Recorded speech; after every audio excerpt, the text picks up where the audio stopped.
Hello मेरे प्यारे बच्चों, आज हम पढ़ने जा रहे हैं कक्षा 7 पंडिता रमाबाई चतुर्थ पाठः। चतुर्थ पाठः पंडिता रमाबाई। चलिए पढ़ते हैं। जो रमाबाई जो हैं वो जो उन्होंने स्त्री शिक्षा के लिए बहुत कार्य किए। इन्होंने साहित्य का सर्जन किया, समाज में फैली हुई कुरीतियों का विरोध किया। तो इस प्रकार से ये जो महिला हैं उन्होंने हमारे समाज में उस समय काम किया था जब हमारे ऊपर ब्रिटिश शासन था, जिस समय अंग्रेज़ों का शासन था। उस समय स्त्री शिक्षा के लिए बात करना बहुत बड़ी बात है। तो आइए पढ़ते हैं पंडिता रमाबाई के बारे में।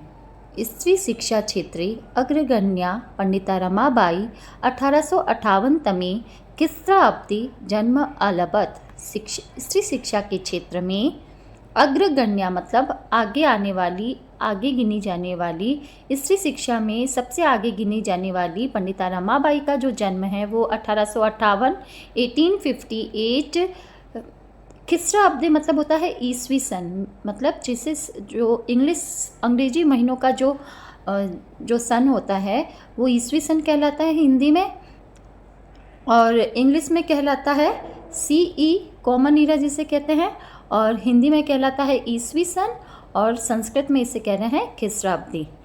तो इस प्रकार 1857 ईस्वी को जन्म लिया। तो पंडिता रमाबाई कति ख्रीष्टाब्दे जन्म अलबत 1858। तस्या पिता अनंत शास्त्री डोगरे माता च लक्ष्मीबाई आस्ता। पंडिता रमाबाई पितरों नाम किम आसीत्। पंडिता रमाबाई के पितरों मतलब माता पिता का क्या नाम था। पंडिता रमाबाई पितरों नाम पिता च अनंत शास्त्री और माता च लक्ष्मीबाई आसाम। उनके पिता का नाम अनंत शास्त्री डोगरे और माता का नाम लक्ष्मीबाई था। तस्मिन् काले स्त्री शिक्षाया स्थिति चिंतनीय आसीत्। उस समय में, तस्मिन् काले उस समय में, जिस समय उनका जन्म हुआ 1858 की ईस्वी सन के समय में, स्त्री शिक्षा की जो स्थिति थी वह बहुत ही चिंतनीय थी, क्योंकि उस समय ब्रिटिश रूल था। उस समय सामान्य लोगों के लिए ही शिक्षा, भारतीयों के लिए ही शिक्षा की पूरी तरीके से व्यवस्था नहीं थी, तो वहाँ स्त्री शिक्षा की तो बात ही नहीं हो सकती थी। उस काल में स्त्री शिक्षा की स्थिति बहुत ही चिंतनीय थी। स्त्रीणां कृते संस्कृत शिक्षणं प्रायः प्रचलितं न अस्ति। स्त्रियों के लिए संस्कृत शिक्षा प्राय प्रचलित नहीं थी, न आसीत् नहीं थी। किंतु डोगरे रुद्धिपद्धा धारणां परित्यज्य स्वपत्नीं संस्कृतम् अध्यापयत्। किंतु डोंगरे महोदय ने रूढ़िबद्ध धारणाओं को त्याग कर अपनी पत्नी को संस्कृत का अध्यापन कराया। एतदर्थं सह समाजस्य प्रतारणम् अपि असहत्। इस कारण से उन्होंने समाज की जो प्रताड़ना होती है, समाज की जो बात होती है, जब समाज कोई अच्छा काम करते हैं तो समाज की हमेशा से ये रूढ़ी परंपरा रही है कि कोई भी अगर आगे बढ़ने का काम करता है तो समाज उसे प्रताड़ित करता है या उसकी मतलब अवमानना करता है। अनंतरम रमा अपि स्वमातु संस्कृत शिक्षा प्राप्तवती। इसके बाद में रमा ने भी अपनी माता से संस्कृत शिक्षा प्राप्त की। तो अनंत शास्त्री डोगरे जो थे वो खुद बहुत शिक्षित थे, और उन्होंने अपनी पत्नी लक्ष्मीबाई को भी शिक्षित किया, और अनंत शास्त्री डोगरे और लक्ष्मीबाई की जो संतान थी रमा, उसने भी अपनी माता से संस्कृत शिक्षा को प्राप्त किया। तो इस प्रकार संस्कृत शिक्षा को उन्होंने प्रसारित किया। तो कालक्रमेण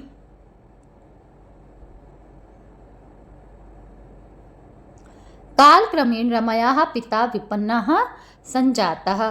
कालक्रमेण समय के क्रम से, समय के अनुसार रमा के जो पिता थे वो क्या हो गए, विपन्न हो गए। विपन्न मतलब गरीब हो गए। संपन्न का मतलब होता है सुख साधन संपन्न युक्त अमीर, और इसका अपोजिट क्या हो जाएगा, विपन्न। विपन्न का मतलब गरीब हो गए। तस्या पितरौ ज्येष्ठा भगिनी च दुर्भिक्ष पीड़िता दिवंगता। उनके माता पिता की जो ज्येष्ठा भगिनी बड़ी बहन थी वो भी क्या हो गई, दुर्भिक्षा पीड़िता। दुर्भिक्ष का मतलब होता है पेंडेमिक, महामारी जिसे कहते हैं। महामारी से दिवंगता मतलब मृत्यु को प्राप्त हो गई। तदंतरम रमा स्वज्येष्ठा भ्राता सह पदभ्याम समग्रम भारतम अभ्रमत। इसके बाद में रमा अपने बड़े भाई के साथ पदभ्याम समग्रम भारतम अभ्रमत, संपूर्ण भारत में घूमी। भ्रमण क्रमे सा कोलकाता प्राप्ता, घूमने के समय में वो पहले कोलकाता गई। संस्कृत वैदुष्यण सा तत्र पंडिता सरस्वती चेती उपाधिभ्याम विभूषिता। संस्कृत में विदुषु के कारण, संस्कृत में उनकी विद्वत्ता के कारण वह पंडिता इस उपाधि से, सरस्वती इस उपाधि से विभूषित हुई।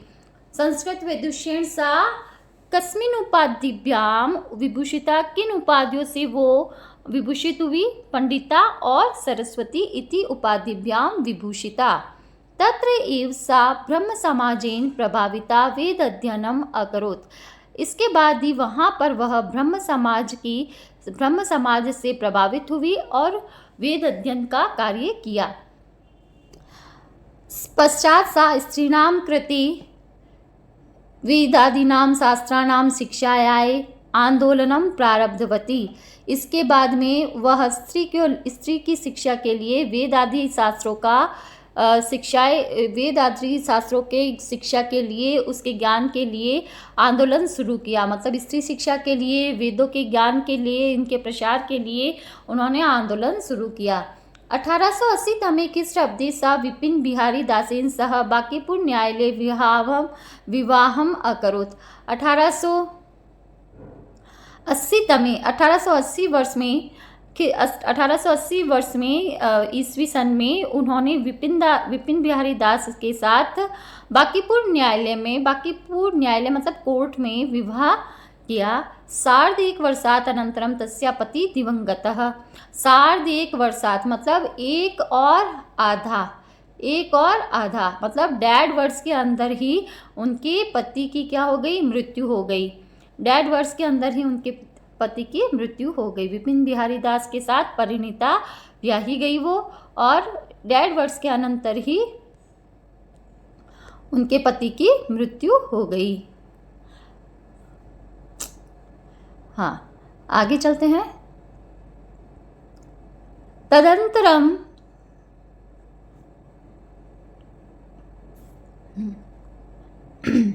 सार्धिक वर्षात अनंतरम तस्या पति दिवंगतः। शादी की 1.5 वर्ष के अंदर ही उनके पति की मृत्यु हो गई। तदंतरम सा पुत्र्या मनोरमया सह जन्मभूमि महाराष्ट्रम प्रत्यागच्छत। इसके बाद में वह अपनी पुत्री, मतलब उस 1.5 वर्ष के अंतर में उनकी एक पुत्री भी हुई थी जिसका नाम मनोरमा था, उसके साथ वो अपनी वापस जन्मभूमि कौन सी? महाराष्ट्र में प्रत्यागच्छत मतलब लौट आई। इसके बाद में वो अपनी पुत्री मनोरमा के साथ में अपनी जन्मभूमि वापस लौट आई। नारीणाम सम्मानाय शिक्षाय च सा स्वकीयम जीवनम अर्पितवती। नारियों के सम्मान के लिए, शिक्षा के लिए उसने अपने जीवन को अर्पित कर दिया। हंटर शिक्षा आयोग से समक्षम नारी शिक्षा विषय सा स्वमतम प्रस्तुतवती। हंटर शिक्षा आयोग के हंटर शिक्षा लगभग उसी समय था जिस समय ब्रिटिश अधिकारी का नाम हंटर है, और उसने एक आयोग पारित किया था और उसके समक्ष स्त्रियों की शिक्षा के विषय में उसने अपने मत को प्रस्तुत किया। सा उच्च शिक्षार्थम इंग्लैंड देशम गतवती। वो हायर एजुकेशन के लिए, उच्च शिक्षार्थम मतलब हायर एजुकेशन, उच्च शिक्षा के लिए इंग्लैंड देश भी गई। तत्र ईसाई धर्मस्य स्त्री विषय के उत्तम विचारे प्रभाविता जाता। वहाँ पर ईसाई धर्म के स्त्री विषयक जो उत्तम विचार थे उससे वो प्रभावित हुई। मतलब अंग्रेजों के द्वारा स्त्रियों को भी बराबर शिक्षित होना आवश्यक है, उनके जो ऐसे विचार थे, अंग्रेजों के ऐसे विचार थे कि स्त्री को भी बराबर शिक्षा का अधिकार है, उससे वो पंडिता रमाबाई क्या हुई थी? प्रभावित हुई थी। चलिए आगे चलते हैं।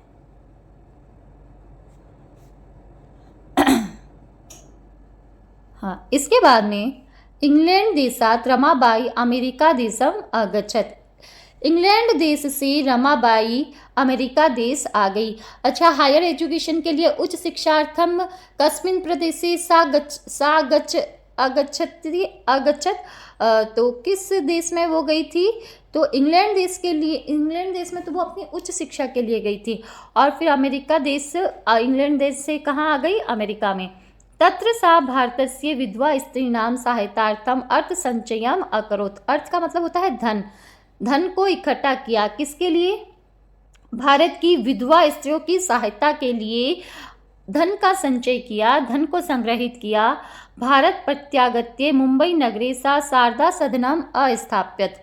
भारत लौटकर, भारत प्रत्यागत्य मतलब भारत लौटकर, मतलब इंग्लैंड देश में हायर एजुकेशन प्राप्त करके वो अमेरिका आई और अमेरिका में उसने भारत की विधवा स्त्रियों की सहायता के लिए धन को इकट्ठा किया और भारत वापस लौट आई और मुंबई नगर में उसने शारदा सदन नामक संस्था को स्थापित किया था, जिसका प्रमुख उद्देश्य क्या था? विधवा स्त्रियों के लिए रोजगार उत्पन्न करना, उनको शिक्षित करना। अस्मिन् आश्रमे निस्सहाया स्त्रियः निवसन्ति स्म। इस आश्रम में निस्सहाया मतलब हेल्पलेस जो स्त्रियाँ थी, हेल्पलेस जो वुमन थी, उनको वो रहती थी, निवसन्ति स्म रहती थी। तत्र स्त्रियः मुद्रण टंकण काष्ठकला आदिना च प्रशिक्षणम् अपि लभन्ते स्म। वहाँ पर स्त्रियों के द्वारा मुद्रण मतलब मुद्रण छापने का काम, टंकण मतलब टाइपराइटर से टंकित करने का काम, काष्ठ कला आदि लकड़ियों पर कला आदि मतलब कई प्रकार की आर्ट, वहाँ पर उनको प्रशिक्षण मतलब उनको ट्रेनिंग दी जाती थी, उनको प्रशिक्षित किया जाता था ताकि वो रोजगार उन्मुख हो सके, ताकि वो अर्निंग कर सके। परम इदम सदनम पुणे नगरे स्थानांतरितम जातम। उसके बाद में यह जो सदन था, कौन सा सदन? शारदा सदन। किसके लिए स्थापित किया था? निस्सहाय स्त्रियों के लिए, उनके हेल्प के लिए ये स्थापित किया गया था। इस सदन में क्या क्या कार्य होते थे? इस सदन में मुद्रण टंकण काष्ठ कला आदि का प्रशिक्षण दिया जाता था। पर बाद में इसको कहाँ स्थापित कर दिया था? पूना नगरे। पहले ये कहाँ पर था? मुंबई नगर में। मुंबई नगर से इसको पूना नगर में स्थापित कर दिया।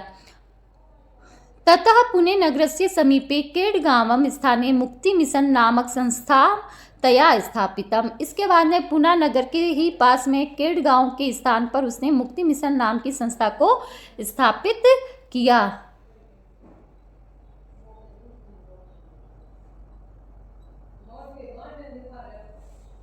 पूना नगर के समीप में केडगांव स्थान में उसने मुक्ति मिशन नाम का संस्था को फिर से स्थापित किया। अत्र अधुना अपि निराश्रिताः स्त्रियः ससम्मानं जीवनं यापयन्ति। यापयन्ति मतलब बिताते हैं। वहाँ पर आज भी, अत्र अधुना अपि, वहाँ पर अभी भी मतलब ये अभी भी चालू है। क्या चालू है? मुक्ति मिशन। कहाँ पर?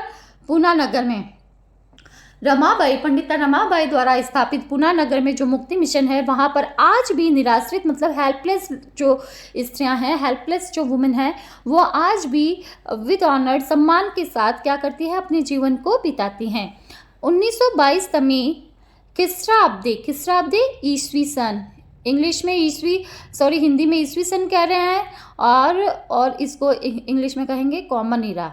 और ईसा पूर्व जो होता है हिंदी में जिसे हम कहते हैं ईसा पूर्व, इसे कहते हैं BCE, बिफोर कॉमन इरा। तो इस प्रकार यहाँ पर 1922 में खिस्राब्दे रमाबाई महोदया निधनम अभवत। हाँ, 1922 में उनका क्या हुआ था? 1922 में रमाबाई महोदय का निधन हो गया, मतलब वो मृत्यु को प्राप्त हो गई। सा देश विदेशा नाम अनेकोसु भाषासु निपुणा आसीत। वो देश विदेश में घूमी और देश विदेश की प्राय फॉरेन लैंग्वेज को, अनेक भाषाओं को वो जानती थी, उसमें निपुण थी। समाज सेवायाः अतिरिक्तम लेखन क्षेत्रे अपि तस्या महत्वपूर्णम अवदानम अस्ति। अवदानम का मतलब होता है योगदान। समाज सेवा के अतिरिक्त लेखन के क्षेत्र में भी उनका महत्वपूर्ण योगदान था। स्त्री धर्म नीति हाई कास्ट हिंदू वुमेन इति तस्याः प्रसिद्धम रचनाद्वयम वर्तते। स्त्री धर्म नीति, हाई कास्ट हिंदू वुमेन, इस प्रकार की उनकी ये 2 रचनाएं बहुत ही प्रसिद्ध हुई थी। तो बच्चों, इस चैप्टर में हमने देखा कि 1880 से लेकर